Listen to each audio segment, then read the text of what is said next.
Someone today on the Late Kick Extra podcast, they asked, do you think the Big Ten is overrated?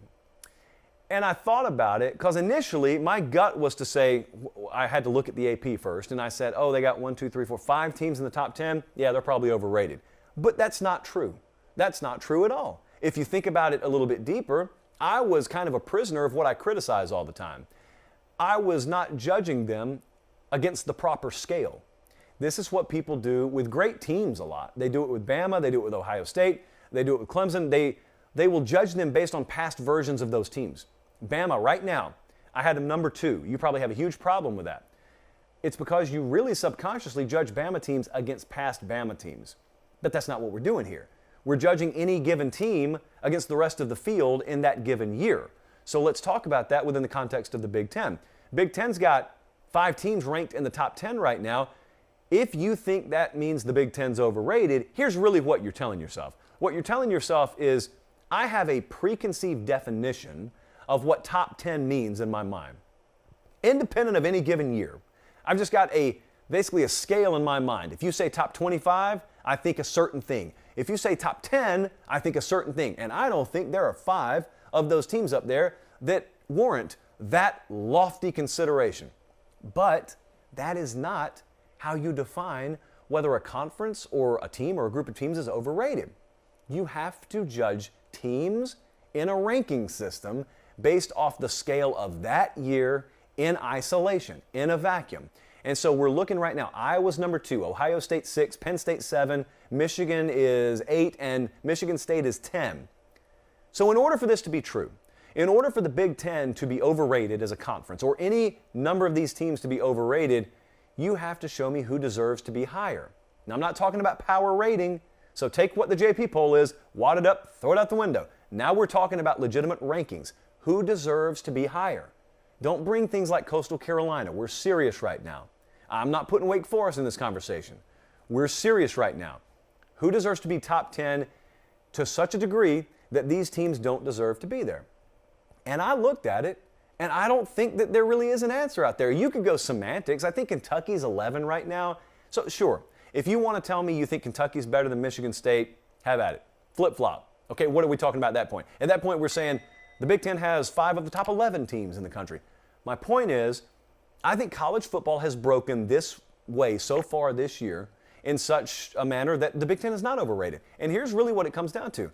What it comes down to, you could see this coming from a long way away. It's why we started calling it the Renaissance season way back in July. Colin, remember that? We started talking about it around July 4th. Said this season needs a nickname because it's got a funny feeling about it. If we're going to have packed stadiums and we got all these major quarterbacks, by Justin Fields, by Mac Jones, see you later, Trevor. Who's filling the shoes?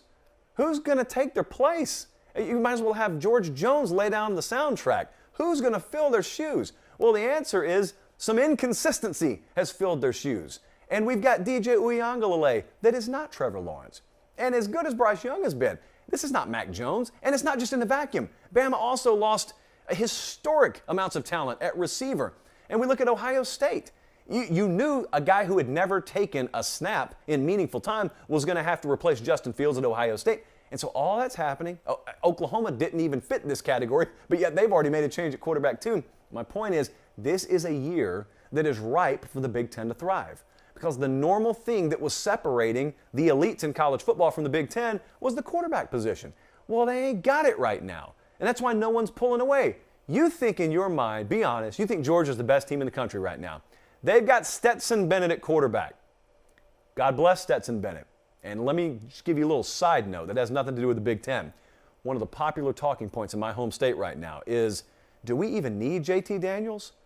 Because Stetson's doing what we need him to do, and we've got a rock-solid defense. Let me be unequivocal in this. No, you don't need him to beat Auburn. You will absolutely need JT Daniels to win a national championship. No ifs, ands, or buts about that. That coaching staff knows it. Talked to a coach the other day. They know this. They're not winning a championship with Stetson Bennett. If you think they are, it's because you got amnesia. And you don't remember that far back, and you don't remember what wins in this game, not in November, but in late December, January, when you got to win those extra couple of games, you got to be able to throw the football down the field. You're not winning games the way they're doing it right now. So the way they're doing it right now is great. Stetson Bennett has been great. I think he's a very good quarterback. In fact, I think he was a little underrated even last year. But the goal there is not to win 10 games. The goal there is not the Verbose Citrus Bowl. The goal there is SEC championship, semifinal win, national championship win. Yes, friend, you will need JT Daniels to do that. So now getting back to the Big Ten. No, I don't think they're I think they're properly rated. I've gone down this road with Notre Dame in the past, and I have beaten my head against a brick wall, and it's the worst kind of argument because you're arguing your points, and you go down points 1 through 6, and the guy says, okay, yeah, I see that, yeah, okay. And then you say, okay, so did I change your mind? Nope, Notre Dame's overrated. You just hate, if you tell me you hate Notre Dame, that's fine. I grew up in the Deep South. I understand the hatred of Notre Dame. But the argument always with Notre Dame is, well, they got beaten by Alabama. Yeah, they got run out of the building by Clemson. Told you they were overrated. No one rated Clemson behind Notre Dame. No one rated Bama behind Notre Dame. They're properly rated.